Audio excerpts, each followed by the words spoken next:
Ndabasuhuje bakunze ibiganiro byacu muraho. Twizere ko muguwe neza, nicyo tubifuriza. Ariko abari muri Kristo Yesu rwose mugubwe neza. Kristo yaje ari igisubizo ku bibazo byacu byose. Yaje ari we wo kutumara umubabaro. Yaje ari we wo kutumara agahinda. Yaje ari byose kuba mwizera. Ariko n'abatari bamwizera by'ukuri, kubera ko hari abazi ko bamwizera ariko by'ukuri batamwizera uko akwiriye kwizerwa, bityo n'inyungu bakabaye bakura mu kwizera ntibazibone. Niyo mpamvu dukomeza kuvuga ubutumwa bwiza, ni ukugira ngo nawe utari wasobanukirwa by'ukuri uko umuntu yizera Kristo, noneho wizere, ugubwe neza, nawe usangire n'abera imigisha myinshi ibonerwa mu kwizera Yesu Kristo. Ndanabashimiye kandi ndabashimiye rwose mwe mudukurikira. Ntabwo nabura kuvuga ko nimwe motivation, nimwe courage, nimwe mbaraga nanone zituma dukomeza kuvuga ubutumwa bwiza. Ntabwo twavuga ubutumwa bwiza tutazi ko hari abo turi kubwira, kuko rero mutugaragariza ko mudukurikira, natwe dukomeza kugira ishyaka ryinshi ryo kubagezaho ubutumwa bwiza, ryo kubagezaho ndetse n'ibindi Imana ikomeza kutubwira bigenda bishamikira ariko nanone ku butumwa bwiza bigenewe nanone ababwizeye. Uko Imana rero ituyobora, natwe tuzakomeza kugenda dusangira namwe ijambo ry'Imana. Mugubwe neza rero, utarakana subscribe abikore. Reka nsuhuze abavandimwe muri Kristo, abera bose aho bari ku isi yose. Mugubwe neza kandi mukomere. Imana iradukunda. Imana dutangiye Yesu kugira ngo adupfire tubabarirwe ibyaha, bityo atwunge n'Imana, tube mu isi twarababariwe, tube mu isi twaremewe n'Imana, tube mu isi turi abaragwa b'ijuru, bityo bidutere kuba mu isi ariko tutari ab'isi, bityo ntinatugire urutabi runini kubera ko tutari abayo.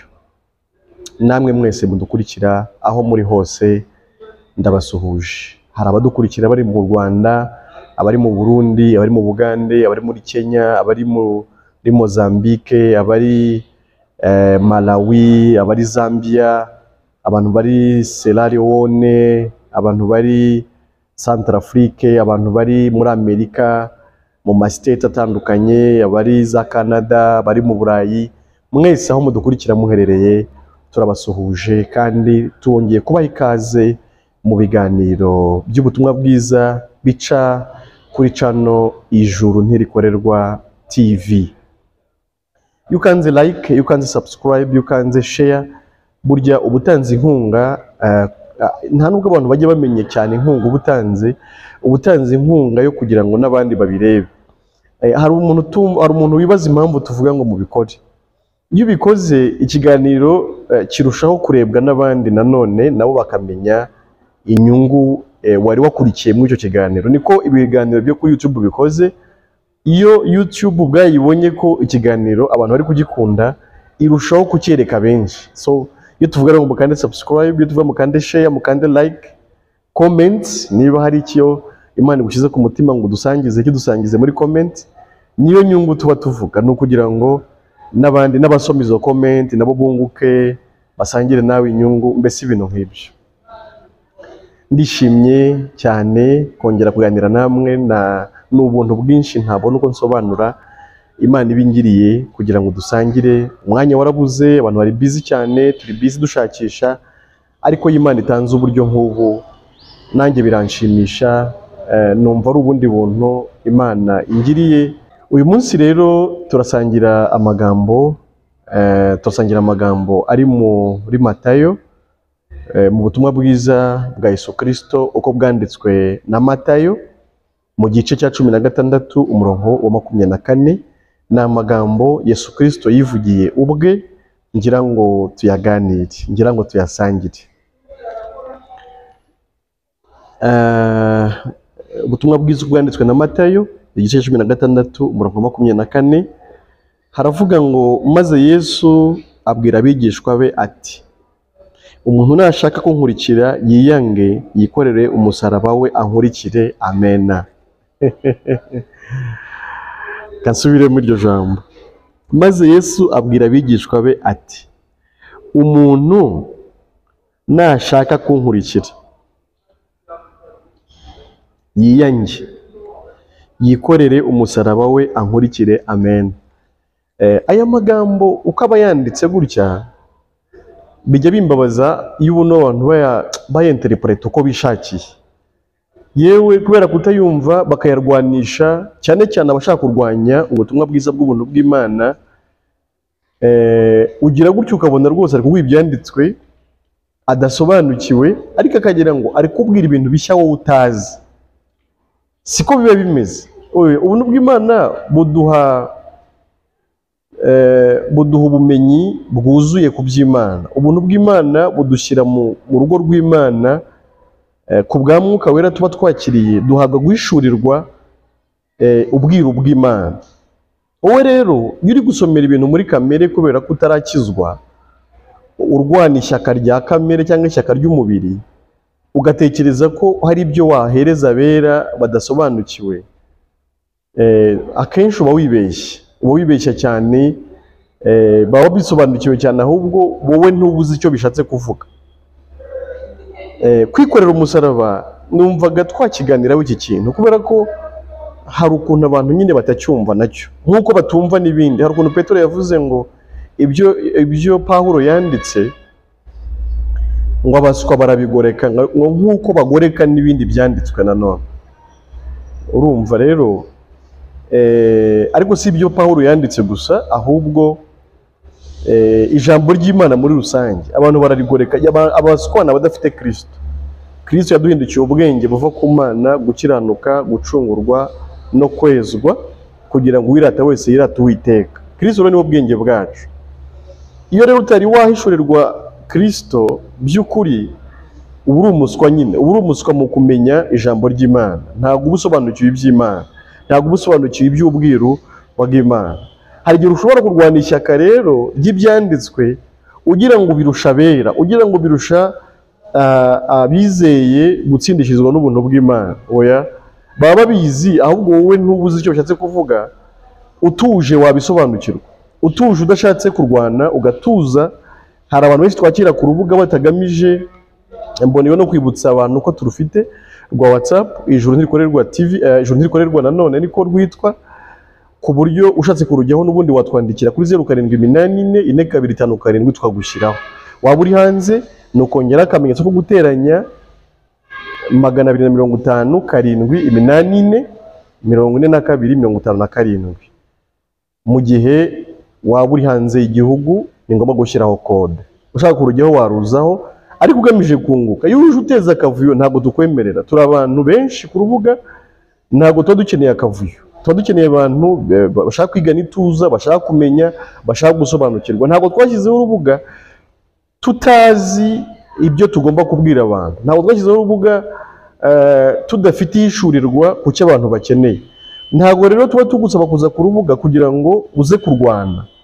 Tuba tugusaba kugira ngo uze mwituza, wungukirwe biciye mu bera bagiye batandukanye bari ku isi yose. Nawe niba ari cyo wagira ukaba uri uwera, wungure abandi badukurikira, yaba ari abakijijwe n'abandi bacyumva ubutumwa bwiza. Niyo mpamvu y'urubuga. Yuje rero urwana utera amahane ntabwo bikunda, ntabwo turi abanyamahane, kandi ubwami bw'Imana ntabwo ari ubw'umuvurungano, ni ubw'amahoro. Hano rero twivugiraga ibyo kwikorera umusaraba tugakurikira Yesu. Ese bisobanuye iki? Ese bisobanuye gutsindishirizwa n'imirimo yawe kubera ko hari ibintu bikomeye wakoze mu buzima, usa n'uwikoreye umusaraba noneho ugakurikira Yesu? Hanze hari ubujiji bwinshi abantu bagenderamo, bakabyita kumvira Imana cyangwa se bakabyita gukorera ijuru. twagiye tubona abantu batafataga irangamuntu nabyo bakabyita kwirinda ibimenyetso by'inyamaswa n'ibindi byinshi, bityo bakavuga ko bari kwikorera umusaraba, ko ibyo bizatuma bajya mu ijuru. Ese nibyo? Ntabwo ari ibyo. Hari abandi bumva bakubwira bati tuzarenganyirizwa isabato. Oya, ntabwo leta yacu ibuza abantu bafite imyemerere itandukanye kugendera mu myemerere yabo ku buryo uvuga ngo bazakurenganyiriza isabato. Ntabwo ari byo. Kuva isi yaremwa nta muntu urenganirijwe isabato. Ntabwo isabato uzayirenganirizwa, nta n'akarengane k'isabato kazigera kabaho. Kuvuga ngo rero ngo bazakurenganyiriza isabato ntabwo ari byo pe. Ntabwo ari byo, nta n'uzakurenganyiriza ibyo ngibyo. Ukavuga rero ko wenda wowe uri kwikorera umusaraba kubera ko uruhuka ku isabato akaba ari naho usenga, k'ibyo wowe utaruhuka ku cyumweru nk'abandi benshi, ko wowe wikoreye umusaraba wa Yesu. Ntabwo ari byo. Ntabwo ari byo. Ibyo bihabanye cyane n'ijambo ryita kwikorera umusaraba. No kuba wenda waba umukene, hari n'abantu bavuga ko ari abakene wenda cyane, bati ntabwo twakira kubera ko twikoreye umusaraba, mbese ubukene ni umusaraba twikoreye, bityo tuzajya mu ijuru kubera ko twakennye tukiri mu isi. Ibyo byose ntabwo ari kwikorera umusaraba. Kuba waha umwanya wawe idini, ubu abayobozi bagenda bagaragaza impungenge z'abantu badakora, bahora mu byumba by'amasengesho, bahora mu butayu basenga, basaba ubukire, basaba amafaranga, bayasaba Imana aho kujya kuyakorera. Ibyo nabyo si ukwikorera umusaraba. Kuba uhora usenga, kuba uhora mu byumba, kuba uhora mu butayu, kuba utarya.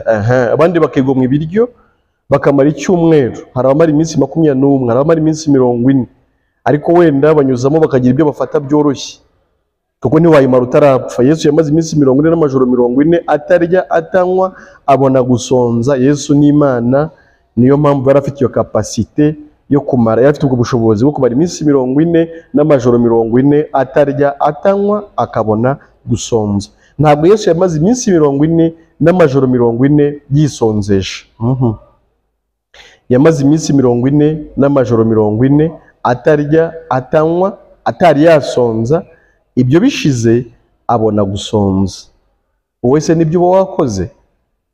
Nawe uyimara udashonje ukajya wasonza? Ntabwo ari byo. Rero ibyo bintu byose muba mukora ni ukwinterpreta Bibiliya nabi, ikabatura mu mutego.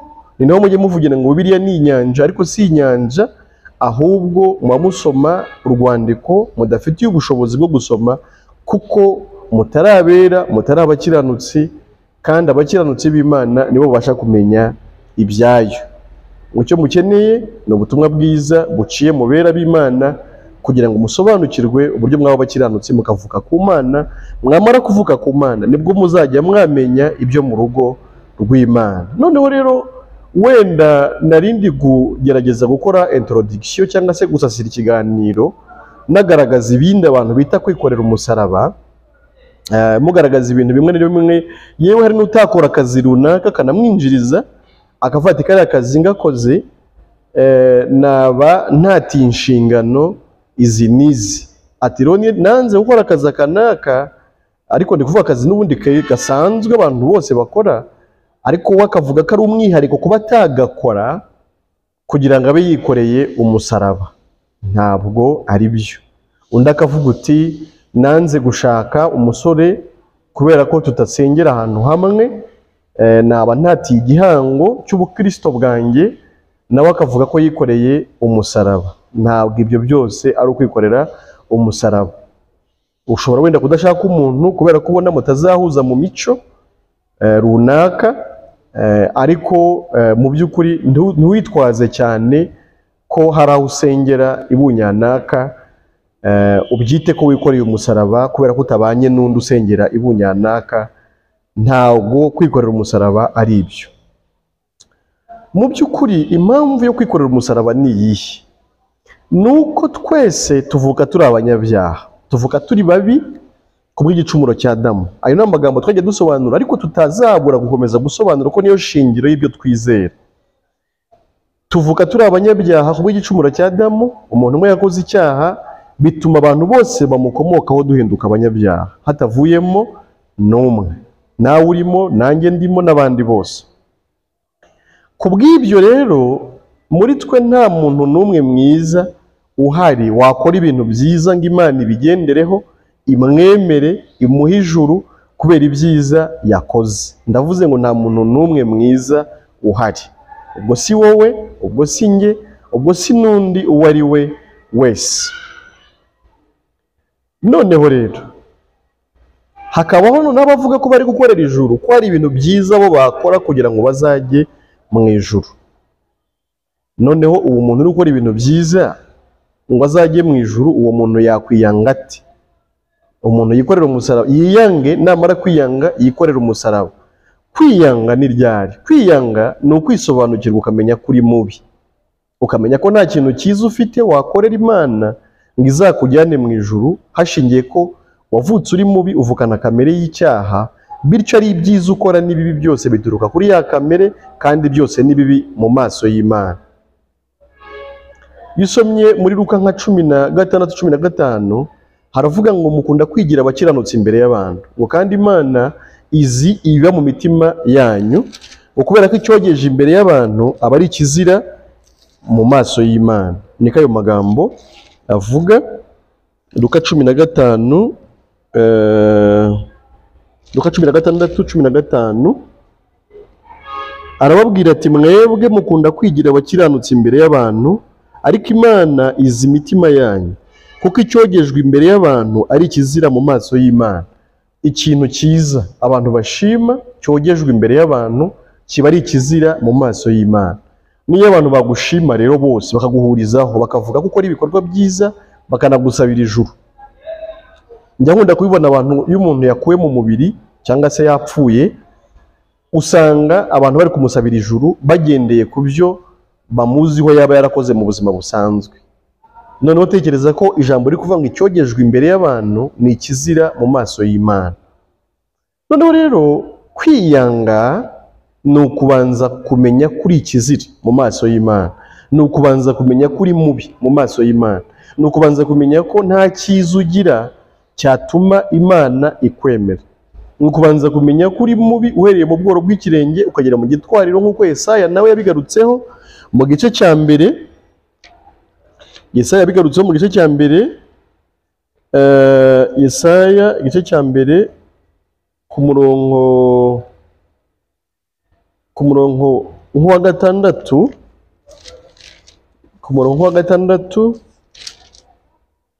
umve ukuntu yabivuze.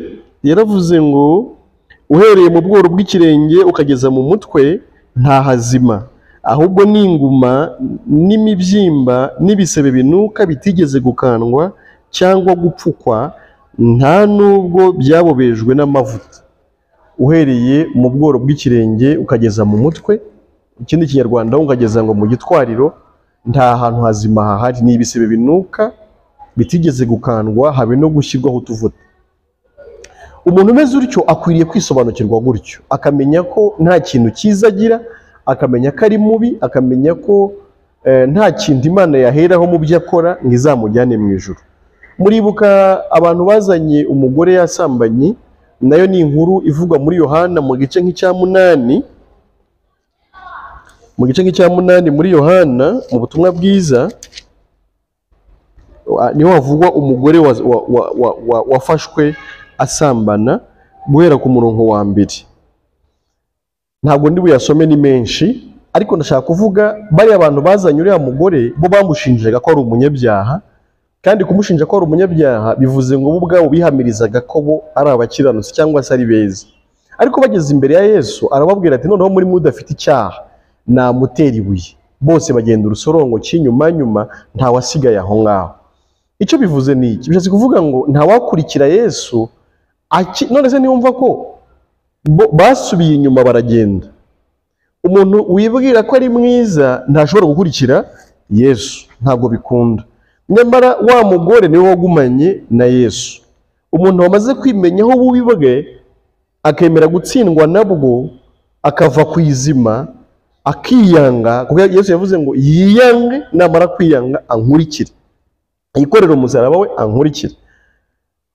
Aho rero ndagira ngo tuhumve neza, burya ibyanditswe biraryoha kuri ba nyirabyo, kubabasha kubyumva. Maze kwiyanga, maze kwisobanukirwa, maze kumenya ko ndi mubi, maze kumenya ko nta cyiza mfite cyatuma Imana inyemera. Nimara kubimenya gutyo, nkiyanga, nkitakariza icyizere, noneho ndikorera umusaraba nkurikire Yesu. Hanyuma Yesu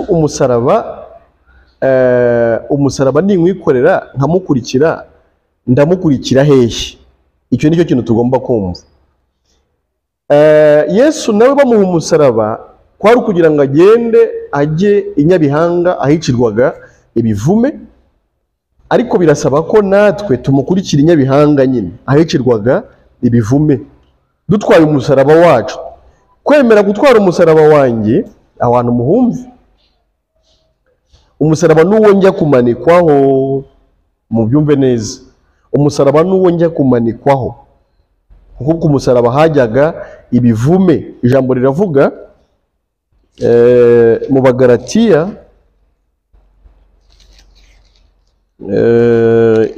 ngo havumwe umanitswe ku giti. Icyo giti niwo musaraba uvugwa. Abagalatiya igice cya 3:13 haravuga ngo Kristo yaducunguriye kugira ngo dukizwe umuvumo w'amategeko, ahindutse ikivume ku bwacu, kuko byanditswe ngo havumwe umuntu wese umanitswe ku giti. Amina. Ku giti rero, ku musaraba hajyaga ibivume. Umuntu rero namara gusobanukirwa ko ari ikivume, umuntu namara gusobanukirwa ko ari mubi, umuntu namara gusobanukirwa ko nta cyiza agira cyatuma Imana imwemera, hakurikireho iki? Hakurikireho ko yikorera umusaraba we, awikorera ajyane nawo hehe? I Nyabihanga, i Gologota ahajyaga ibivume, nawe ajye gushyirwa kuri uwo musaraba. Mbese awikorere, yemere, amanike amaboko kandi adekarare, awugendane, ajyane n'umusaraba, ajye kugaragaza ko yemera ko ari mubi, ko akwiriye gupfa. Hanyuma rero tujyanye na Yesu i Gologota, ubwo hakurikiye iki? Hakurikiyeho kubambwa, ariko tubambiwe muri we nyine. Ubwo nicyo bishatse kuvuga, twikorere umusaraba tujyane nande? Na Yesu, tubambanwe nawe hehe? Ku musaraba i Gologota. Hanyuma twemere ko ubwo Yesu yapfaga, kuko tutari beza, ari twe bivume byagombaga gupfa, ubwo twapfiriye muri nde? Muri Yesu. Umunyabyaha yarapfuye, apfira muri Yesu. Umunyabyaha ni wowe, umunyabyaha ni njyewe. Hanyuma umunyabyaha arahambwa, ubwo Yesu yahambwaga. Hanyuma Yesu azutse, ntihazuka noneho umunyabyaha, hazuka umukiranutsi usa nk'uko Yesu asa.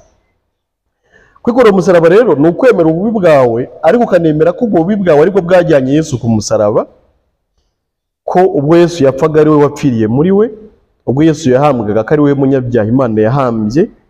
Hanyuma Yesu yazuka, ukazuka uri umukiranutsi ariko ubikesha Yesu.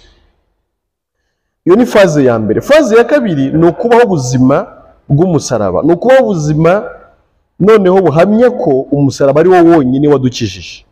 Bivuze iki? Bivuze ngo kubaho twamamaza umusaraba gusa, kubaho nta kindi kintu twirata uretse umusaraba. Nanone ni ubuzima noneho bw'abakiranutsi bamaze kwizera umusaraba, bamaze gukizwa kubw'umusaraba, noneho dusigaye turiho tuvuga gusa ko umusaraba ari wo dukesha agakiza, ko umusaraba ari wo dukesha gukiranuka, ko nta cyiza cyacu dufite cyari gutuma duhinduka abakiranutsi imbere y'Imana. Pawulo mu Bafilipi mu gice cyaho cya 3 avuga gatoya ku by'umusaraba nawe, cyangwa se avuga amateka ye.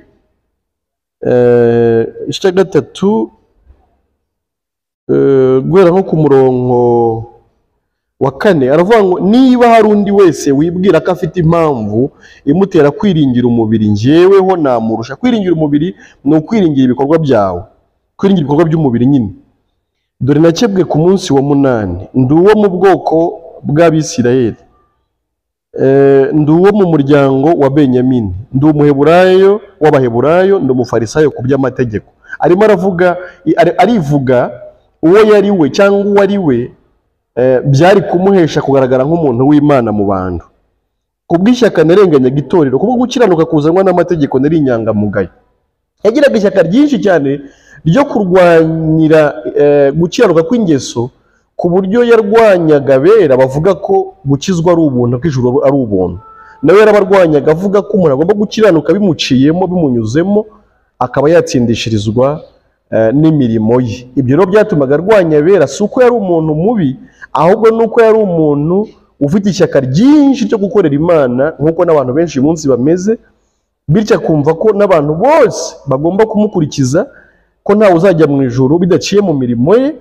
Noneho rero bigatuma arwanya abavuga ko kujya mu ijuru ari ubuntu. Ushobora gusanga nawe umeze nkawe uyu munsi, nk'uko nawe yari ameze atari yizera Yesu.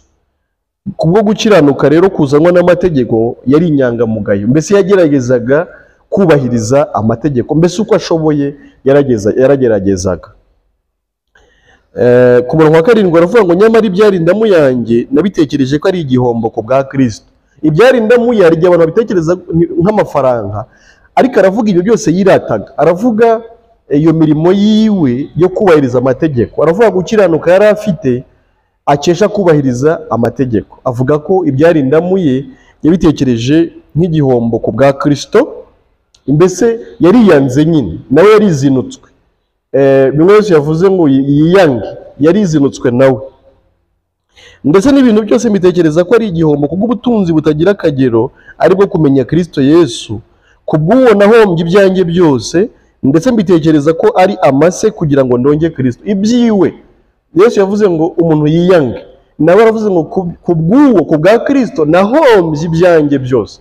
Ibyo yirataga byose yarabihombye amaze guhishurirwa ibya Kristo. Yahombye ibyo yirataga byose,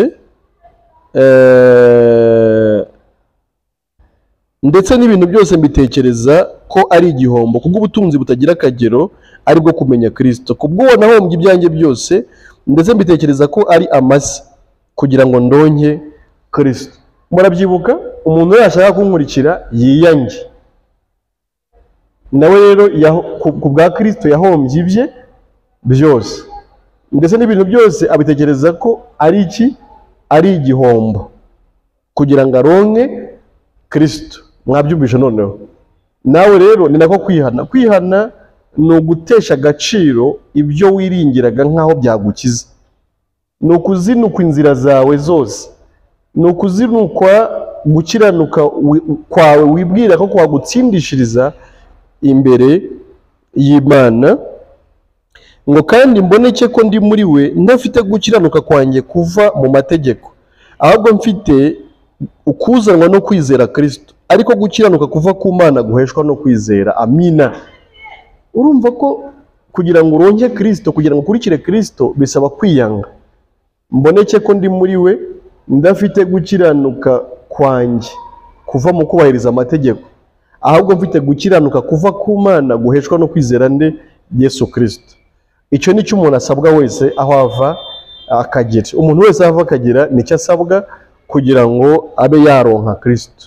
Gukurikira Kristo rero bisaba kwikorera umusaraba, bisaba kumenya ko uri uwo kurimbuka, bisaba kumenya ko uri mubi, kamere yawe ni mbi, ibyiza n'ibibi byose ukora. Urabona ko Pawulo yageragezaga, yari inyangamugayo, ariko yaje kumenya ko ari nk'amase, ari umwanda, ibyo bintu byose yiringiraga.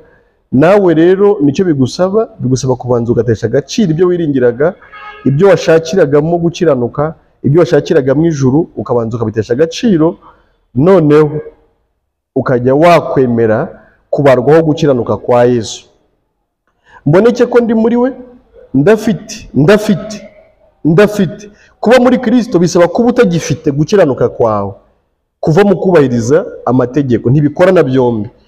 Ntiwaba ukirwana no kwitsindishiriza biciye mu mirimo myiza ngo unizere Kristo. Bisaba rero gutakariza icyizere, gukiranuka kwawe, ukizera Kristo wakiranutse, bikuzura, Imana ikabishima, hanyuma yarangiza akanapfa azize ibyaha byawe kubera ko urumva yari umukiranutsi nta cyaha yari yarakoze, yapfa rero Imana ikabigukuyeho urubanza ikarushyira kuri Yesu, hanyuma yazuka akaba akuzukaniye gukiranuka kuzuye, aguha ku buntu iyo umwizeye, ukaragwa ubwami bw'Imana, ukaba umuragwa w'ijuru ubikesha Yesu.